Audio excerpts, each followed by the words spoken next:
Eu sou Manuel Carvalho e este é o P24. As famílias vão pagar mais impostos. O Orçamento do Estado de 2026, visto por Fernando Medina. Está revelada a lei mais importante da República, o Orçamento do Estado para 2026. Cada português terá motivos para escolher o que é mais importante entre as propostas que ocupam centenas de páginas. As famílias farão umas escolhas, as empresas outras, os partidos de esquerda criticá-lo por umas razões e os que estão mais à direita por outras. É normal que assim seja. Mas há denominadores comuns que merecem a atenção de todos. Este orçamento não aumenta impostos, pelo contrário, haverá até uma ligeira redução, de acordo com o Governo. Tem por base um crescimento económico de 2,3%, muito longe das promessas de 3% que este Governo julgou ser possível em vésperas de chegar ao poder. No final do ano, haverá um ligeiro saldo orçamental, um excedente de 0,1%. O investimento público vai acelerar por força do PRR. A dívida pública cairá para abaixo dos 88% do PIB. Haverá aumentos modestos para os funcionários públicos e para os beneficiários do complemento solidário para idosos. O salário mínimo, esse subirá 50 euros para 920 euros. Mas no meio de todas as notícias, regra geral, positivas, de todas as promessas e de todas as observações, vários analistas e outras instituições credíveis como o Conselho de Finanças Públicas detectam sinais que merecem cuidado na economia, logo na execução orçamental. Nos últimos anos, o Governo aumentou significativamente a despesa corrente. Um recuo da economia no futuro próximo voltará por isso a colocar o país numa situação de desequilíbrio financeiro. Parte dos excedentes orçamentais resultam das contas da Segurança Social, que vive tempos auspiciosos no mercado de emprego. E entre outros sinais amarelos, a economia portuguesa está a crescer essencialmente à custa do consumo interno, não das exportações ou do investimento. Não sendo um orçamento para grandes estados de alma, por isso prevê-se que seja aprovado sem dramas, é um orçamento exigente, como diz o ministro Miranda Sarmento, que encerrará um ciclo de 3 anos em que o Governo estourou o excedente orçamental de 1,3% do PIB arrecadado pelo Governo de António Costa. Como recordou o ministro no som que abre este episódio, não há margem para despesas adicionais nas negociações da especialidade que agora se vão iniciar. Neste governo de António Costa, o ministro das Finanças e artífice das contas certas, ou, para alguns, mais do que certas, era Fernando Medina. Economista, mestre em Sociologia, 2 vezes secretário de Estado, ex-presidente da Câmara de Lisboa e ex-ministro das Finanças, Fernando Medina, hoje deputado do Partido Socialista, é o nosso convidado deste episódio. Este é o P24, o seu dia começa aqui. Dr. Fernando Medina, muito obrigado por vir ao P24. Que avaliação geral faz deste orçamento? Até porque, enfim, olhando para os orçamentos com a sua assinatura, eu antecipo que vai considerar este orçamento imprudente. Começava por dizer que relativamente às famílias, no fundo, o que é que as famílias podem esperar deste orçamento, eu julgo que este orçamento aponta para nós termos um aumento de impostos. Aumento de impostos na medida em que aquilo que é previsto pelo Governo, no próprios números do Governo, no relatório do orçamento, prevê um aumento das remunerações por trabalhador na casa dos 5,3%, nas administrações públicas na casa dos 5,1% e uma atualização dos escalões que se fica pelos 3,5%. Isto é, nós, sobre isto, há a crescer aquilo que o Governo irá fazer em sede de imposto de combustíveis, que é, no fundo, ir eliminando a redução. O Ministro disse de forma cautelosa na apresentação, isto é, quando os preços caem não vão cair, o que significa que o imposto vai aumentar. E por isso nós temos aqui 2 mecanismos que são claros, que poderemos esperar, os portugueses podem esperar no próximo ano, que haja um aumento da tributação em sede IRS, porque a própria diminuição que haverá aqui entre o 2º e o 5º escalão é perfeitamente marginal. Estamos a falar de cerca de €1 por mês para um solteiro que ganhe cerca de 1.200 euros, ou estamos a falar cerca de 8 euros por mês para um casal com 2 filhos. E por isso nós temos aumentos salariais e a redução, esta muito curta redução fiscal por um lado, mas que depois, do outro lado da moeda, temos a contribuir para o aumento dos impostos, a não atualização dos escalões à taxa dos aumentos salariais e das remunerações e também o que vai acontecer em sede ISP. E por isso esta era talvez a primeira marca. Deixa-nos fazer aqui uma pergunta que é, antes de mais, um pedido de esclarecimento. Aquilo que o Governo diz, nomeadamente relativamente à função pública, é que os aumentos andam na ordem dos 2, qualquer coisa por cento. Andam em 2, qualquer coisa por cento em termos reais. E é preciso o que o Governo diz relativamente imagino que seja a proposta relativamente ao geral da administração pública. Nós estamos a falar de aumentos nominais. Nós estamos a falar dos aumentos nominais, porque no fundo os escalões também aumentam em valor nominal. Por isso aquilo que o Governo prevê relativamente às administrações públicas é um crescimento da massa salarial de 5,1%. Uma parte disto no fundo corresponde ao aumento da inflação, aceitemos o número do Governo, e outra parte corresponde a aumento salarial. Quando a atualização dos escalões é feita em linha com aquilo que são os aumentos dos salários, a posição dos trabalhadores, ou neste caso dos reformados, é neutra. Isto é, os escalões são adaptados à mesma velocidade que os salários estão a aumentar. Quando se dá situações em que a atualização dos escalões é inferior, e neste caso é um valor ainda significativo que é inferior, estamos a falar de qualquer coisa na casa de 1,5%, ou até pode ser mais do que isto, 1,5% a 2%, convém recordar que os ganhos estão neste momento a aumentar cerca de 7% no nosso país. Isto significa que há um aumento salarial, mas como depois os escalões não são atualizados à mesma taxa, as pessoas que se deveriam manter dentro do mesmo escalão de IRS vão passar uma parte para o escalão seguinte. Pronto, este é o primeiro mecanismo que do ponto de vista do orçamento está presente, e é claro que isto se vai traduzir num aumento da tributação.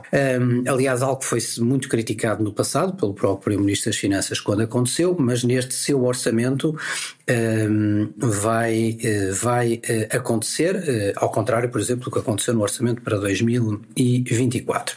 Há depois um segundo efeito que tem a ver com o efeito que é visível sobre a questão do imposto sobre os combustíveis. A verba que ainda subsiste de desconto face ao período da inflação, segundo as estimativas da UTAU, andará em cerca de 900 milhões.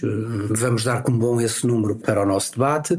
O Ministro diz que vai procurar uma solução que não se reflita no aumento de preço e depois, mais à frente, na sua intervenção, explicou como é que funcionará. Isto é, quando o preço dos combustíveis baixar, por descida do preço do petróleo, a solução vai ser não baixar, isto é, aumentar o imposto no dia em que o preço desce. Isto é, o consumidor não sente nada, mas na prática, no seu equilíbrio, o preço diminuiu e o imposto aumentou. O que quer dizer que para o consumidor, portanto, pagará sempre os preços mais altos, ou seja, não acompanhará o benefício da descida dos... Isso, exatamente. Isto é, o preço para o consumidor não se altera, não é? Mas há um aumento da tributação porque não beneficia da descida do preço do que o petróleo traz. Eu julgo que o Governo quer fugir ao máximo, não é? A dizer e a afirmar que esta linha política está no orçamento, o que de certa forma se percebe. Nenhum Governo gosta de anunciar que vai aumentar impostos, mas a verdade é que esta linha está lá. Quer dizer, isto não tem aqui nenhum segredo, e o próprio valor daquela redução do segundo ao quinto escalão, que no fundo é verter para o orçamento a proposta do Chega, é um valor muito reduzido, segundo as próprias contas do Governo, cerca de 111 milhões de euros, a dividir por um conjunto vastíssimo de pessoas, como digo, dá cerca de €1 por mês nos casos, 8 euros por mês noutros, e por isso... Mas, doutor, isso quer dizer de alguma forma, portanto, que, deixe-me usar esta expressão, o Governo caiu na real e que, enfim, depois do orçamento, o de 2024, quase que derreteu o excedente orçamental que vinha do seu Ministério, do seu Governo, quer dizer, portanto, que agora o Governo está mais cauteloso no sentido de manter um ligeiríssimo excedente orçamental para 2026, o que o leva, portanto, a, de alguma forma, camuflar, para usar a sua expressão, esse aumento de impostos? Eu gostava de poder dizer isso, mas também não consigo, porque o que nós temos aqui é um orçamento cujos números estão presos por arames, e com um conjunto de assunções e de considerações do ponto de vista económico e orçamental que são de discutível credibilidade. E eu posso citar algumas. Quer dizer, o Governo antecipa um crescimento da economia para 2,3%. No mesmo orçamento orçamento em que admite, e aqui parece-me que de forma mais correta, um menor crescimento das exportações. E por isso o Governo antecipa aquilo que me parece normal, olhando para o dado das exportações, que nas previsões que a Comissão Europeia irá apresentar em novembro, a generalidade dos países europeus, o nosso grande mercado de destino, venha a apresentar, a Comissão preveja uma diminuição do crescimento económico face às projeções de primavera. Ora, o Governo prevê para Portugal o oposto, que acelera. Há credibilidade neste cenário? Bom, o Conselho das Finanças Públicas tem, relativamente ao cenário macroeconómico, endossa ao cenário, mas com esta reserva também relativamente ao crescimento de 2026, dizendo que considera que não é prudente este valor que aqui está inscrito. E isto tem muita importância porque este acaba por ser o número-chave por onde se começa a elaborar um orçamento, não é? Porque se enquadramento com maior PIB, daqui decorre, com o efeito nos conhecidos, decorre o valor das receitas fiscais e depois a partir do valor das receitas fiscais pode-se trabalhar o valor das despesas até se obter o saldo que se tem como objetivo. E por isso, um erro nestas estimativas relativamente ao crescimento da economia é um erro que fragiliza o exercício do orçamento e introduz naturalmente bastantes mais riscos na sua execução. Mas há mais aspectos que eu gostava de... Mas, doutor, antes de chegar lá, deixe-me só fazer-lhe uma pequena pergunta relativamente a essa questão que me parece ser particularmente importante. As últimas previsões do Banco de Portugal para 2026 estão um pouco abaixo das que o Governo manifesta no seu Orçamento de Estado, está nos 2,2%, mas diz que já relativamente o principal, a força motriz do crescimento económico de Portugal já em 2025, que está precisamente no consumo interno e que há uma desaceleração das exportações. Isto para os nossos ouvintes, o que é que isso quer dizer do ponto de vista da consistência, da qualidade do crescimento que nós podemos esperar? Eu creio que nós estamos com um processo de crescimento que é menos saudável, não, do que aquele que tínhamos, e na minha opinião a dimensão das exportações tem obviamente um forte impacto do que é o contexto internacional, e por isso não creio que daqui se possa, como é que eu dizer, sacar particular responsabilidade política.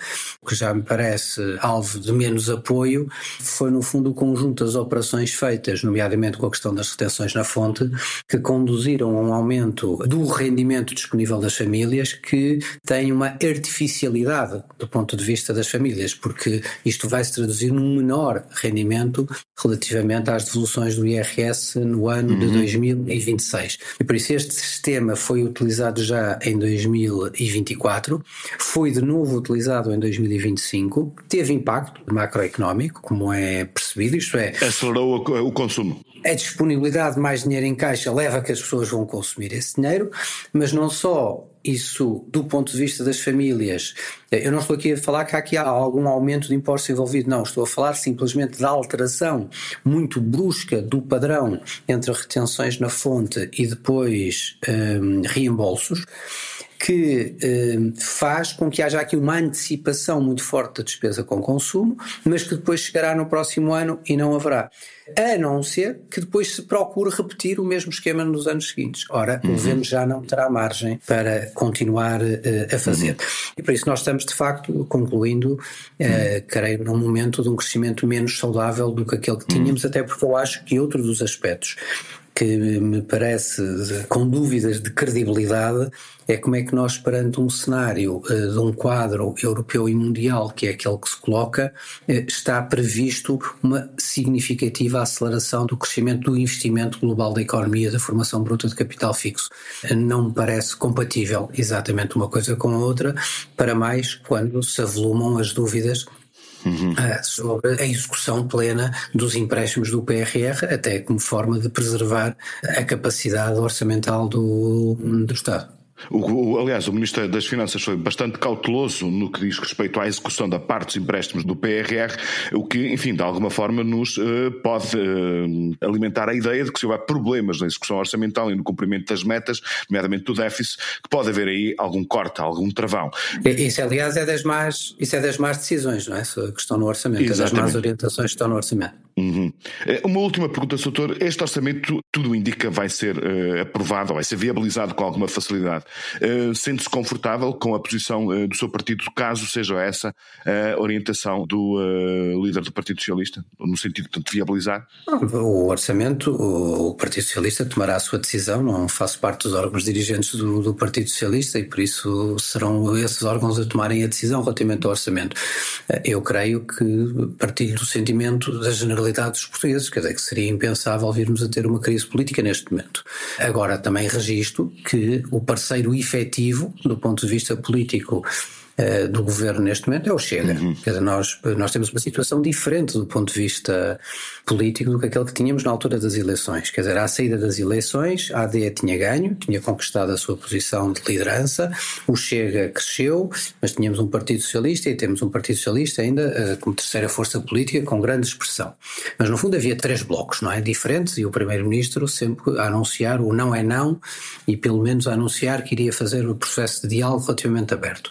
Passado este tempo, o que é que nós temos tido? Nós temos tido o Governo a fazer uma política não só de aprovação com o Chega e de aproximação ao Chega muito clara nas matérias fundamentais da nacionalidade, da imigração, na consideração de que era um parceiro que agora estava diferente, que era um parceiro mais fiável, na consideração de que eles tinham condições de participar num governo. O Chega retribui com o elogio e dizendo que se via como aliado do Governo.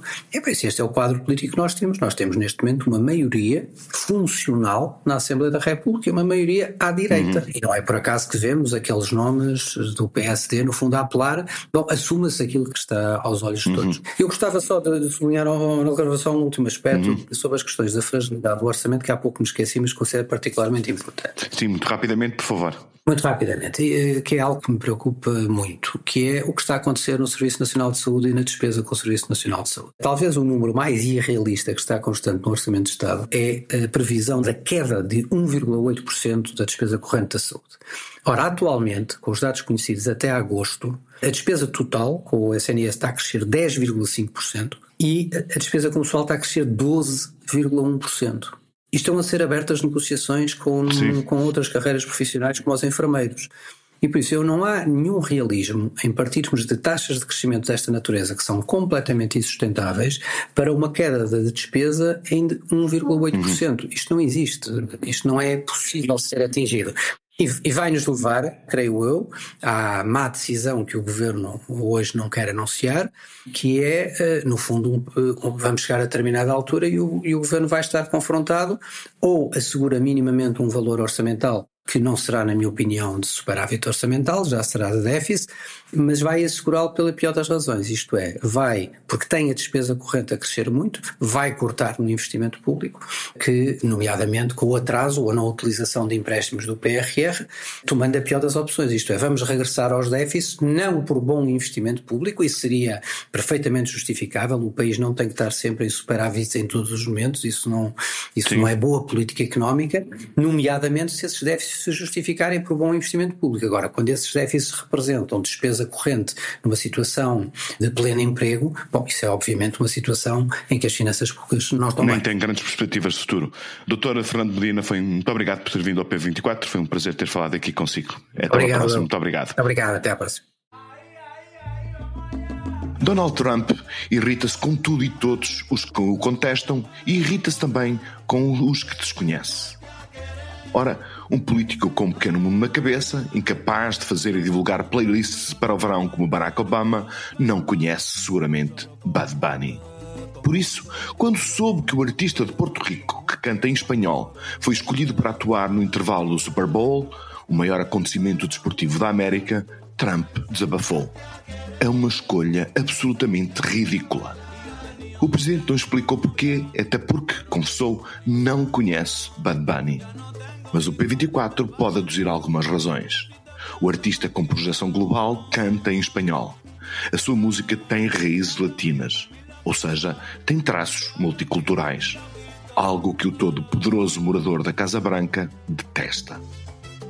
O P24 regressa na segunda-feira com notícias frescas sobre as autárquicas. Tenham um bom fim de semana. Para não perder os novos episódios, subscreva este podcast do Público na sua aplicação preferida. Para além deste programa, Há mais para descobrir em público.pt/podcasts. O Público fica no ouvido.